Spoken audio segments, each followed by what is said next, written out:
We got the first gameplay and info regarding the first free DLC drop that is coming to Borderlands 3 in late October. Plus we learned some more about upcoming patches and other things that will and will not be coming to the game. So let's get into it. Would be awesome if you could leave a like on the video as it shows your support, and let's go. We can expect the first free event in Borderlands 3 called Bloody Harvest somewhere in the final 2 weeks of October, so between October 21st and the 31st. This will bring a completely new map to the game, a new boss, 2 new weapons, a grenade, a shield, and a bunch of cosmetic items as well, like a new skin that you see right here. And this then also of course applies to your mech, Asmos, or your pet if you play Flag. So when the Bloody Harvest update hits, there will be a new mission that, according to the creative director Paul Sage, should take you around the 2 to 3 hours to complete, but this will of course vary. And for this mission we will likely have to kill the haunted versions of familiar enemies all over the galaxy. Because the moment this event goes live, you will see these special enemies on the different planets. Killing these enemies will have ghosts spawn that you then want to take out for a new currency called Hectoplasm. And if you have enough of this Hectoplasm, you want to get it to Maurice. We see him right here. He will be on Sanctuary waiting for you, and he will be our guide for all the upcoming events. So there will be more of these events, and they will not all be seasonal, because this is of course linked to Halloween. So with the Hectoplasm you can get access to a completely new area called Heck that looks really awesome and kind of reminds me of that area from Dr. Net that we could of course explore in the Borderlands 1 DLC, only this looks way more detailed with more things going on, but it's still got that spooky vibe. So in this new Heck area we will encounter Halloween variants of the Rex, for example, called Wreck-O-Lanterns. We got haunted Maliwan soldiers that we have to take out, and the boss in this area will be Captain Haunt. So the zombie version of our favorite Maliwan troop, Captain Trant from the main game. Not sure if it's the first or the second Captain Trant. What we do know is that he looks very similar and that he has like this big skull hat and likely some new attacks that we have to dodge. And I'm sure that the new debuff called Terror will play a huge part in this boss fight, because when you get hit by this new debuff, you will get reduced vision, gun handling, accuracy and spread. So in general it makes it harder to aim and hit your weapons. But the new items that we will be able to find, so the 2 new legendary guns, the new shield and the new grenade mod, will let us use this debuff to our advantage. So you maybe deal more damage when you get hit by Terror, or maybe you do not lose your vision if you use one of the new weapons or that new shield. There will also be special anointed weapons with terror based modifiers, so those will help you get a buff too. I am afraid though that these weapons are only great when fighting the new enemies from this event, but hopefully they will be great against the regular enemies too, so that when the event is over there is still a good reason to use these weapons. Like I mentioned, there will also be new cosmetics. We saw a new weapon trinket already in the footage. This new weapon skin with the ghost, I really dig that one a lot. That is also one we can get. There is a new echo device skin, the skin for each Vault Hunter. Isn't that special in my opinion, although it does look great on the Iron Bear. And this new Fearmonger weapon looks pretty cool too, so we at least get 1 new legendary pistol. So while the 4 new legendary items and the anointed weapons that play into the terror part will drop from the enemies, so the haunted enemies, the ghost and also Captain Haunt, the cosmetic items are a reward for the challenges that you can do.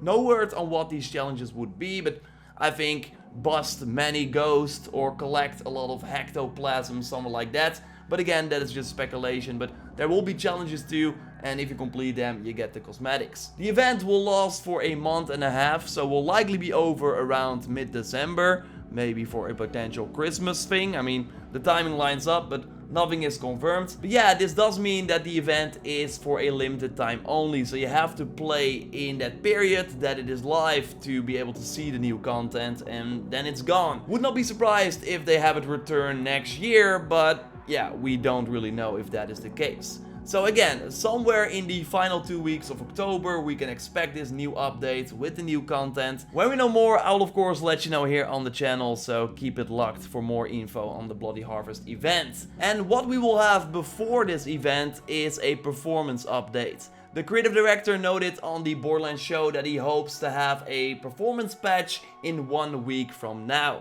Obviously things can be delayed, but that's at least the goal, to have it next week. So then we should see improvements for the laggy menus, especially on the PS4 Pro and the Xbox One X. I mean, I know that it's on every platform, but those two systems seem to have the most issues. Also, the frame rate should be improved. He also mentioned a fix for the cloud saves on the Epic Games Store that for some people is eating their save. So when you use the cloud save, your save disappears. So while according to Paul Sage, only a small percentage of people has this issue, this should of course not happen at all. So they're really working on that, and hopefully we see a fix for it in the next 7 days. When we know more about this big performance update, I will let you know here on the channel of course as well. Just like I did for that hotfix update, they pushed to the game that nerfed or simply removed some of the farm tactics and made getting legendary loot more challenging. Well, sounds like this will happen even more in the future. Paul Sage notes that they don't want to be as generous with their legendaries and that the BL3 might be tweaked a little to become harder. Because it's the hardest mode of course in the game right now. You unlock it after you finish the game and then you can increase the drop chance of legendaries, get more XP, but you are then also fighting harder enemies. Although right now, if you got some great legendaries on the max level, it's totally manageable to survive this BL3. So I think we will see more tweaks for that to make it harder to really have it be as challenging as they want. So we should totally expect more of these hotfix updates that you don't have to download, you just need to have an active internet connection, and then these changes will be applied. So they can tweak the health of the enemies, make them stronger if they want, and also tweak drop chances and stuff like that. So we will likely see these hotfixes more often and in between the sort of big updates. Again, I will keep you up to date on all these hotfixes because they are pretty impactful, at least if the first hotfix is anything to go off of. We already know about this roadmap for the next few months for Borderlands 3, and around the time of the Bloody Harvest event, we should also expect a Molly 1 takedown.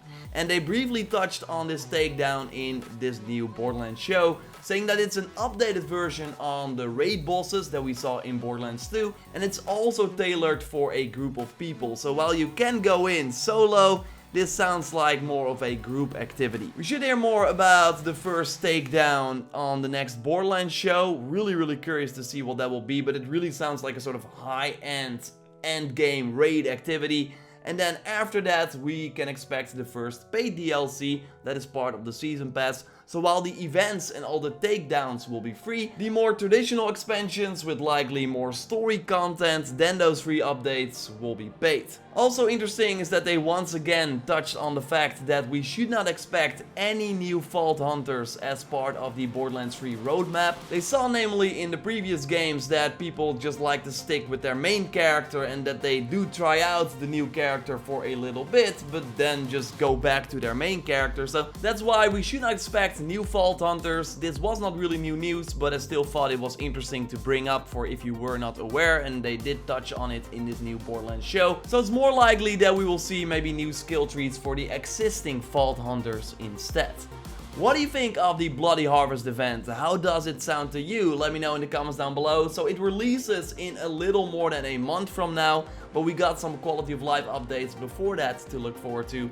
There is a day 30 patch planned as well that should finally include the photo mode for on the console and also the Twitch extension integration, so I'm really looking forward to that. I will keep you up to date on everything Borderlands 3, so totally subscribe to stay up to date if you haven't already. I also got a ton of tips and tricks up, and we'll have more guides coming your way. Like the video to support channel, and actually during the Borderlands show they also shared a new shift code that you can claim to get a new golden key that you can then use to open the golden chest on Sanctuary 3 and maybe get a free legendary. So that's pretty nice. How you can claim this code that you see here on the screen is go inside the game to social, to the shift tab, and then just enter the code. You can also do it online on the dedicated Shift website, and I'll put a link to that in the video description and also put the code there, or actually a link to the tweet likely that has the code, so you can easily copy it and put it there. So yes, totally check out my recent video on some of the hotfixes they implanted, or on some of my favorite weapons in the game right now that are also likely the best weapons. For now though, I will speak to you next time, and goodbye.